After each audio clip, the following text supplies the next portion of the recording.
Carrera de eliminación en el circuito de Circuit des 24 Heures.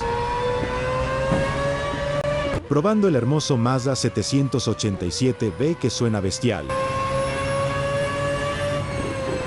Ese sonido tan característico es gracias a su motor rotativo de 2.6 litros, entregando una potencia aprox de 70 la 0p a las 9000 rpm.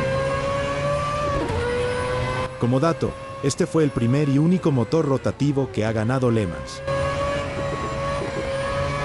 Bueno, hasta aquí te dejo. Disfruta del hermoso circuito y de este sonido tan delicioso. Hasta la próxima, amigo.